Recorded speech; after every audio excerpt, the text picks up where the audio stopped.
Bonjour tout le monde, 5 conseils pour mieux réussir vos réunions en visio. Vous savez très bien qu'aujourd'hui, à l'heure de la Covid, nos habitudes de travail ont bien évolué. Voilà donc tous à faire des réunions en ligne, à enchaîner les conférences, à enchaîner les webinaires. Évidemment, ce n'est pas si évident que cela.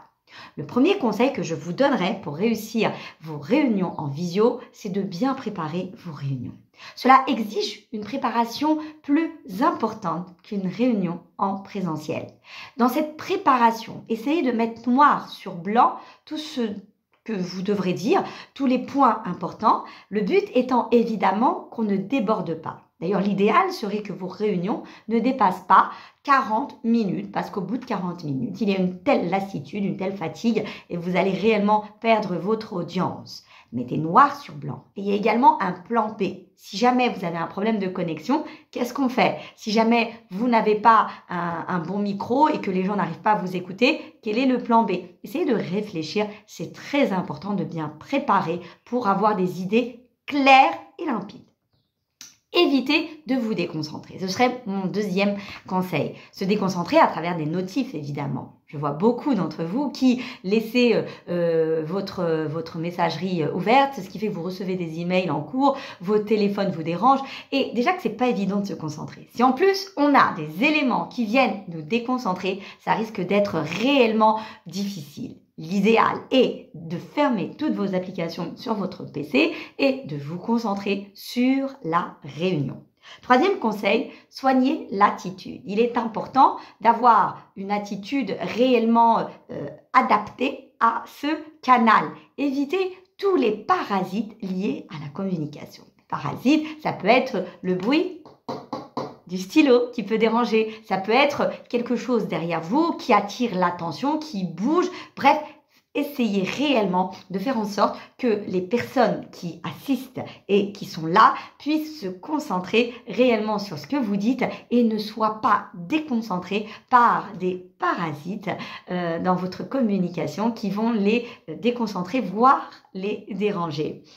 Enfin, essayez également, c'est une réunion, donc on va essayer de créer cette interaction. L'idéal serait d'éviter les monologues parce que, vous savez, au bout de 10 minutes, les gens, ça y est, ils décrochent.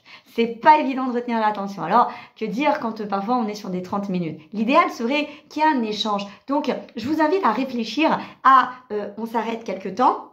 On pose la question, par exemple, vous avez 5 minutes où vous exposez un point et puis vous posez la question à un tel, alors qu'est-ce que vous en pensez? Ou à une autre personne, quel est son avis sur ce plan-là? Bref, essayez réellement de créer une dynamique. Le principal, c'est de les faire participer. Également, pensez à l'équité. Il est important que tout le monde puisse avoir le droit à la parole et sachez qu'en ligne, c'est encore plus délicat et les gens timides vont s'effacer, on va les oublier parce qu'il y a même des gens qui mettent pas leur caméra, donc c'est encore plus délicat. Et enfin, le dernier point, ce serait réellement d'assurer et de réserver des temps pour les pouces. Notez-les dans vos réunions. Je vous invite, si vos réunions sont à rallonge qui durent 40 minutes, à prendre des pauses toutes les 20 minutes. Si vous avez des sessions, des ateliers en ligne de 2 heures, prenez des pauses toutes les 40 minutes. Des pauses qui veulent dire éloignez votre regard de l'écran, regardez ailleurs, faites des étirements, levez-vous de votre chaise. Ça fait 20 minutes que vous fixez un écran, c'est pas du tout évident. Bref, reposez-vous, ménagez-vous. Vous savez qu'il y a ce qu'on appelle le Zoom syndrome, qui est une fatigue liée à cette répétition en cours de journée et pendant des semaines de réunions en ligne. Ce n'est pas évident. Au téléphone, on bouge la tête. Quand on est physiquement présent, on bouge, on regarde un tel. Et là, ça fait 10 minutes que vous êtes en train de fixer votre écran. C'est très fatigant. Donc, reposez-vous, faites très attention. Vous allez voir que vous allez être plus en forme et réellement plus concentré et moins dispersé. À bientôt.